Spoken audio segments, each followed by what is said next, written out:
नमस्कार, चलिए जानते हैं हरियाणा की सिलेक्टेड काम की और महत्वपूर्ण बड़ी खबरों को। पर इससे पहले वीडियो को लाइक करना बिल्कुल ना भूलें। हरियाणा के लिए कांग्रेस सीईसी की बैठक में 71 नामों पर लगी मुहर, विनेश फोगाट का टिकट कंफर्म।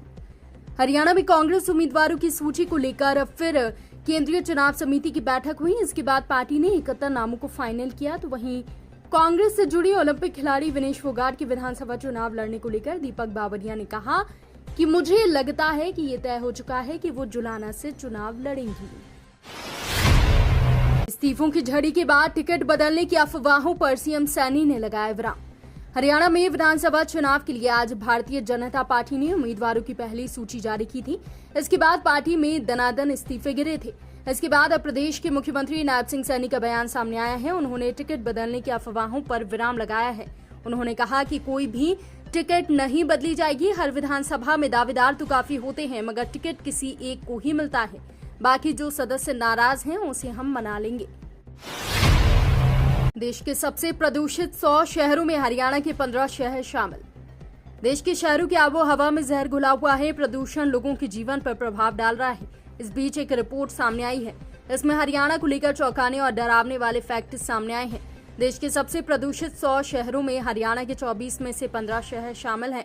भारत के राष्ट्रीय परिवेशी वायु गुणवत्ता मानक के अनुसार PM 2.5 और PM 10 के वार्षिक स्तर की सुरक्षित सीमा क्रमशः 40 माइक्रोग्राम प्रति घन मीटर है। भाजपा ने पिछले चुनाव में हारी 23 सीटों पर बदले उम्मीदवार। भाजपा ने अपने उम्मीदवारों की पहली सूची काफी मंथन के बाद जारी की है। पार्टी के थिंक टैंक ने पिछली बार हारे 23 उम्मीदवारों को मौका नहीं दिया है। इन सीटों पर जीत हासिल करने के लिए पार्टी ने नए चेहरों पर दांव खेला है। पार्टी ने इन उम्मीदवारों को उतारने से पहले हर विधानसभा सीट के जातीय समीकरणों का बारीकी से अध्ययन किया और उसके बाद ही इन पर मुहर लगाई गई। दरअसल इन सीटों पर अधिकतर कांग्रेस के विधायक हैं और पार्टी उन्हें दोबारा से मौका देने जा रही है। सीएम नायब सैनी के मैदान में आने से बदले लाडवा विधानसभा क्षेत्र के समीकरण। कुरुक्षेत्र की धरा लाडवा में इस बार चुनावी महाभारत बेहद रोचक होने वाली है। अभी तक चुनाव की तैयारी में जुटे रहे भाजपा इनेलो और कांग्रेस के कदावर नेता अपनी अपनी जीत का दम भरते रहे, तो वहीं टिकट मिलने की भी प्रबल संभावना जताते हुए जनता के बीच उतरे रहे। मगर भाजपा की ओर से मुख्यमंत्री नायब सैनी को मैदान में उतारे जाने के बाद से यहां चुनावी समीकरण बदल गए हैं। हालांकि मुख्यमंत्री नायब सैनी के यहां से प्रत्याशी बनाए जाने की चर्चा काफी दिनों से जारी थी। 6 से 0 पर आई कांग्रेस के सामने खोई जमीन पानी की चुनौती। विधानसभा चुनाव की सरगर्मियां बढ़ती जा रही हैं। पार्टियां अपने अपने हिसाब से गणित बैठाकर जीत की कवायद में जुटी हैं। हिसार की 7 विधानसभा सीटों में से 4 पर काबिज भाजपा के लिए इस स्कोर को बढ़ाने की जुगत में है, जबकि जसपा के सामने अपनी 3 सीट बचाने की चुनौती है। 6 सीटों से 0 पर आई कांग्रेस अपनी खोई जमीन हासिल करने का लक्ष्य लेकर जुट चुकी है। तीनों दलों के जंग के बीच आम आदमी पार्टी और इंडियन नेशनल लोक दल भी खाता खोलने का प्रयास करेगी। विनेश और बजरंग के कांग्रेस में शामिल होने पर सीएम नायब सैनी का आई प्रतिक्रिया।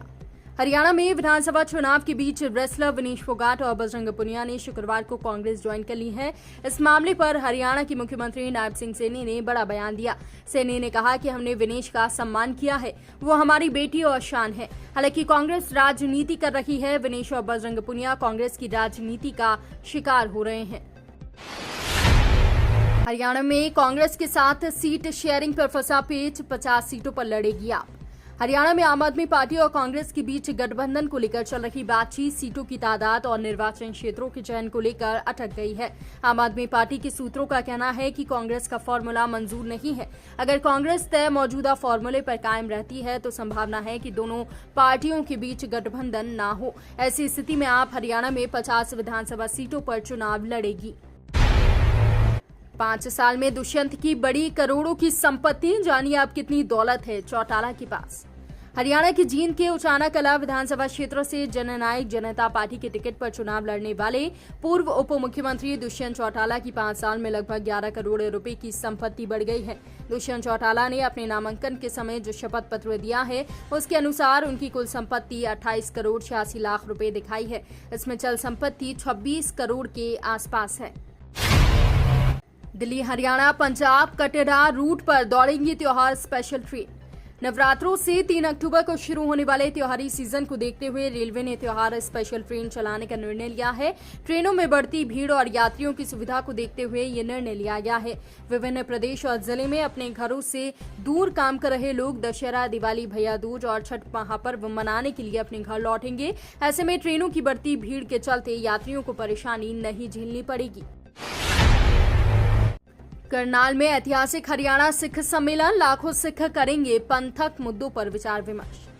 करनाल की नई अनाज मंडी में कल हरियाणा सिख समाज एक ऐतिहासिक क्षण का साक्षी बनने जा रहा है, जब लाखों की संख्या में सिख संगत गुरु ग्रंथ साहिब की छत्र छाया में एकत्रित होकर गुरु बानी, कीर्तन, कथा, विचार, दाढ़ी वीरों और पंथक विचारों का श्रवण करेंगी। इस ऐतिहासिक सिख सम्मेलन का उद्देश्य हरियाणा के सिख समाज की एकता, पहचान और अधिकारों को स्थापित करना है। विनेश फोगाट और बजरंग पुनिया कांग्रेस में हुए शामिल। खड़गे बोले, आप दोनों पर गर्व है।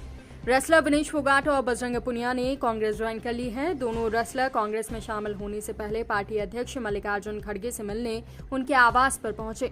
मुलाकात के बाद खड़गे ने तस्वीरें शेयर करते हुए लिखा कि आप दोनों पर हमें गर्व है।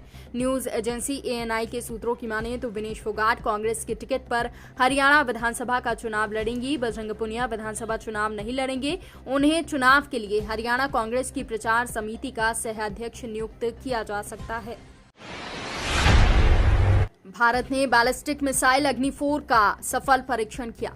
भारत ने मध्यम दूरी की बैलिस्टिक मिसाइल अग्नि 4 का परीक्षण किया। ओडिशा के चांदीपुर की एकीकृत परीक्षण रेंज से इस मिसाइल को लॉन्च किया गया। परीक्षण के दौरान ये मिसाइल अपने सभी मानकों पर सफल रही। स्ट्रेटेजिक फोर्स कमांड के मुताबिक ये एक रूटीन ट्रेनिंग लॉन्च थी, जिसमें सारे ऑपरेशनल पैरामीटर्स की जांच की गई थी। रक्षा एवं अनुसंधान विकास संगठन ने 2 साल पहले भी इसका परीक्षण किया था। पेपर की तैयारी करें, युवा सरकार बनते ही करेंगे 2 लाख भर्तियां। कांग्रेस टिकट लिस्ट के भूपेंद्र हुड्डा का ऐलान। हरियाणा में चुनाव आचार संहिता में फंसी भर्तियों को सिरे चढ़ाने की मांग को लेकर अभ्यर्थियों ने पूर्व मुख्यमंत्री भूपेंद्र सिंह हुड्डा को ज्ञापन सौंपा है। विपक्ष के नेता ने आंदोलनरत युवाओं को भरोसा दिलाया है कि जल्द ही उनका इंतजार खत्म होगा।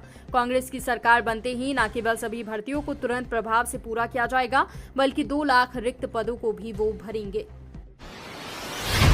कर्मचारी चयन आयोग ने निकाली 39,000 से अधिक सिपाही की भर्तियां। स्टाफ सिलेक्शन कमीशन ने GD कांस्टेबल पदों के लिए नोटिस जारी किया है। कुल 39,481 पदों पर भर्ती होंगी।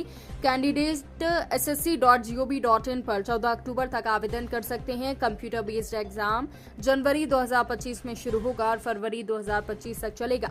हालांकि परीक्षा की पक्की तारीखें अभी नहीं आई हैं। एज लिमिट 18 से 23 साल है। इन भर्ती के लिए 10वीं पास कैंडिडेट भी अप्लाई कर सकते हैं। तो ये थी आज की बड़ी खबरें। रोजाना ऐसे ही सबसे पहले ताजा अपडेट पाने के लिए चैनल को सब्सक्राइब करना बिल्कुल ना भूलें।